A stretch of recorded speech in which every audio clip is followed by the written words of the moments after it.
बहुत से स्टूडेंट ऐसे सोचते हैं कि हम तो इतनी मेहनत कर रहे हैं, इतने ज़्यादा हार्ड वर्किंग कर रहे हैं, फिर भी हम लोग टॉप नहीं आ पा रहे, हम लोग बहुत सारा एफर्ट लगा रहे हैं, लेकिन मेरे सामने जो बैठता है वो स्टूडेंट हर बार टॉप कर जाता है। तो कहीं ना कहीं टॉपर्स की कुछ स्ट्रेटेजी होती है क्या? अब वो ये सोचता है कि टॉपर्स की इंटेलिजेंस पावर ज़्यादा होती है, या उसकी ब्रेन पावर ज़्यादा होती है, या मेमोरी पावर ज़्यादा होती है। ऐसा नहीं है, उन लोग की कुछ टेक्निक्स होती है। टॉपर्स जो पढ़ाई करते हैं वो एक सिस्टमेटिक तरीके से करते हैं, और उनकी कुछ स्ट्रेटेजी होती है, वो स्ट्रेटेजी को फॉलो करते हैं। Hello friends, this side Saloni Goswami. Today I will tell you कि हम लोग एवरेज से टॉपर की कैटेगरी में कैसे पहुंचे या टॉपर कैसे बनते।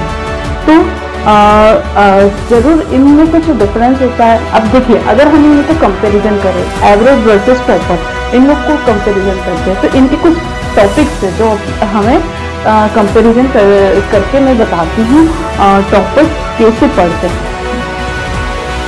सेकंड टॉपिक है टॉपर डिस्ट्रैक्टेड होते हैं। थर्ड टॉपिक है टॉपर कम स्टडी करके भी ज़्यादा मार्क्स लाते हैं, बहुत इंपॉर्टेंट पॉइंट है। एंड फोर्थ है टॉपर सब कुछ याद कर लेते हैं। क्या ये सब चीज़ें होती हैं या फिर इनमें कुछ डिफरेंस होता है? हम इनको पर्टिकुलर टॉपिक वाइज स्टडी करते हैं, इस नोट करते हैं। तो फर्स्ट टॉपर कैसे पढ़ते हैं। टॉपर कैसे पढ़ते हैं? वो लोग हर डे का स्मॉल टारगेट लेके चलते हैं। ऐसा नहीं है कि एक साथ आप बहुत सारा पढ़ लोगे ना, तो हर डे का आप एक नाइट पहले सोओगे ना, जब अपना नेक्स्ट डे क्या स्टडी है उसका एक छोटा छोटा टारगेट लेके चलो। आप स्मॉल टारगेट लो, और बहुत सारी बुक्स को आपको फॉलो नहीं करना है कि आप ये भी बुक से पढ़ना चाह रहे हो, ये भी बुक से पढ़ रहे हो, ये भी बुक से पढ़ रहे हो। ऐसे में कंफ्यूजन, माइंड में बहुत ज़्यादा कंफ्यूजन क्रिएट होता है। तो आपको अवॉइड करना है, इक्वल एक या दो बुक्स को आपको मेन फोकस पे रखना है, और उसी बेसिस पे मोस्ट इम्पोर्टेंट ही सेल्फ नोट्स जरूर बनाना है। सेल्फ नोट्स बनाने से क्या होता है ना कि जब आप पढ़ते हो तो वो आपके माइंड में भी धीरे धीरे सेट होने लगता है। सेकेंड इम्पोर्टेंट पॉइंट है टॉपर डिस्ट्रैक्टेड होते हैं। ऑब्वियसली बात है, वो भी इंसान ही है, वो कोई अलग दुनिया से तो बन के नहीं आया है, तो वो भी डेफिनेटली डिस्ट्रैक्ट तो होते हैं। और बट एवरेज और उनमें कुछ ना कुछ डिफरेंस होता है। वो ये होता है कि सपोज अपन दो स्टूडेंट का एग्जांपल लेके चलते हैं, एक राहुल है और एक रोहित है। तो राहुल जो है वो 7 बजे अपना एक मोबाइल चलाना स्टार्ट किया, तो उसने चलाते चलाते उसका 7:30 हो गया। उसने अपना माइंड को सेट करके रखा था कि मुझे 7:30 बजे पढ़ने बैठना है, बट वो जब मोबाइल चलाना कंटिन्यू करता रहा तो उसका टाइम डिस्टर्ब हो गया, और वो 8 बज गए। तो फिर 8 बजने के बाद वो सोचने लग गया कि अब तो क्या ही पढ़े, अब नेक्स्ट डे से स्टार्ट करते पढ़ाई करना। मतलब उसने क्या करा, पढ़ाई को टाल दिया। तो ये चीज़ आपको नहीं करना है। आपको अपना माइंड की सेटिंग इस तरीके से अच्छी तगड़ी होना चाहिए। अगर आपका टारगेट फिक्स है तो आपकी जो प्लानिंग है पूरी तगड़ी होना चाहिए।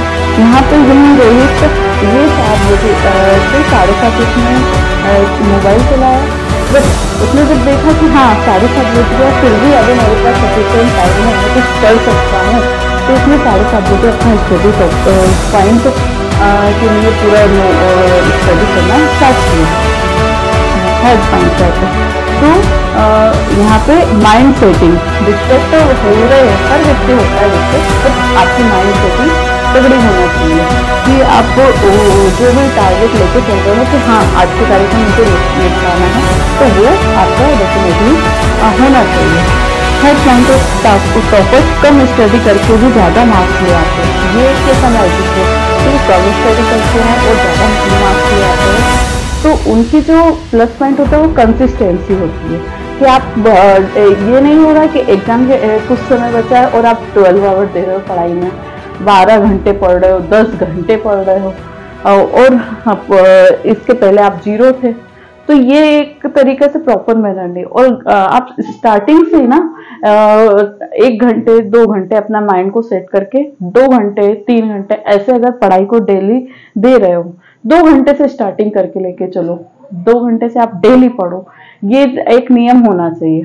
तो वो आप इस नियम को फॉलो करना। यहाँ पे उनकी जो स्ट्रेटेजी होती है पावर 90% पावरफुल स्ट्रेटेजी, जो उनको जो भी 1 घंटा देते हैं ना, वो उनके 4 घंटे के बराबर वेस्टेज टाइम। क्योंकि यहाँ पे क्या होता है कि वो कुछ कोई एवरेज बनते, कोई बोलते तो पढ़ते हैं, साथ में मोबाइल रख लिया, थोड़ी सी देर 10 मिनट रील चलाने लग गया, तो उसमें आपका टाइम कहाँ निकल जाएगा आपका पता भी नहीं चलेगा। सेकंड थिंग, आपका माइंड ऐसा डाइवर्ट हो जाएगा कि आप जो टॉपिक पढ़ रहे हो ना उस पर कंसंट्रेट होके नहीं पढ़ पाओगे। तो सेकंड टाइम जब स्टार्ट करोगे ना तो आपको पूरा स्टार्टिंग से पढ़ना पड़ेगा।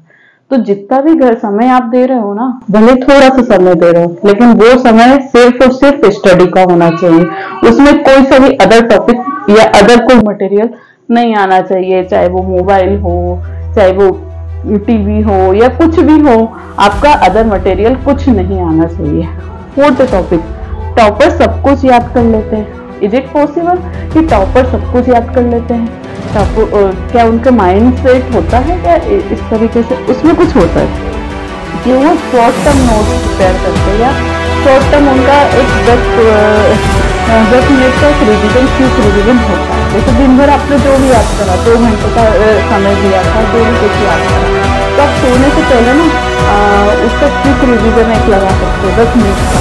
तो क्विक रिविजन क्या होता है कि आपको लॉन्ग टर्म याद रखने में हेल्पफुल रहता है।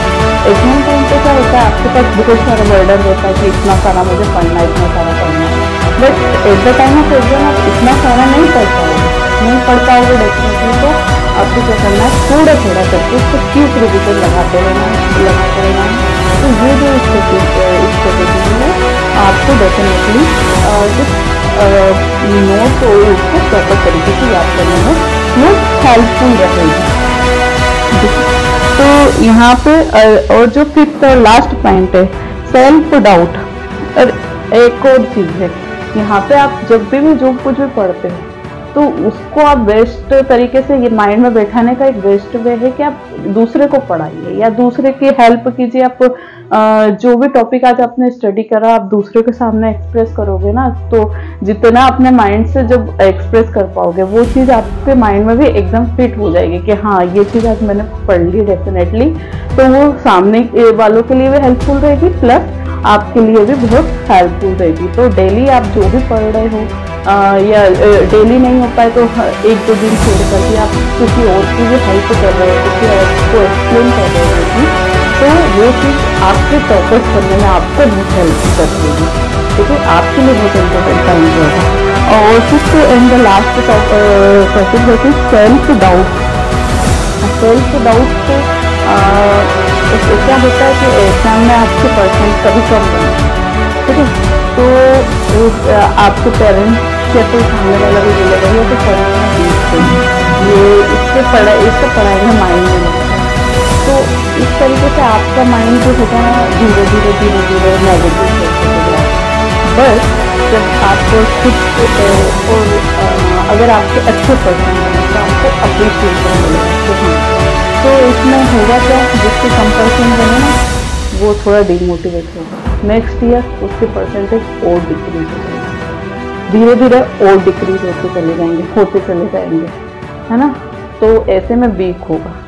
और ये जो स्टूडेंट है ना, तो अप्रिशिएशन उसके अच्छे धीरे धीरे स्लोली उसको इम्प्रूवमेंट की ओर ले जाएगा। तो अप्रिशिएशन बहुत इंपॉर्टेंट पॉइंट है। आप अपने आप को भी अप्रिशिएट करते रहिए। डेली का जो पढ़ रहे हो ना, तो आखिर में जब पढ़ लिया, आपने दूसरे को पढ़ाया या फिर आपने खुद का क्विक रिवीजन लगाया, तो आप एक अप्रिशिएशन खुद को लो कि हाँ वेल डन, आपने बहुत अच्छा किया।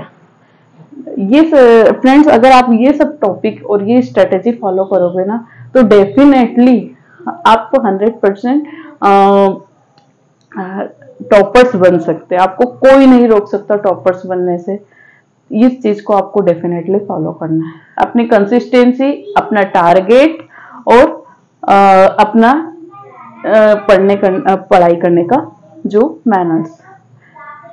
फ्रेंड्स, अगर आपको ये वीडियो पसंद आया तो लाइक, शेयर एंड सब्सक्राइब करें।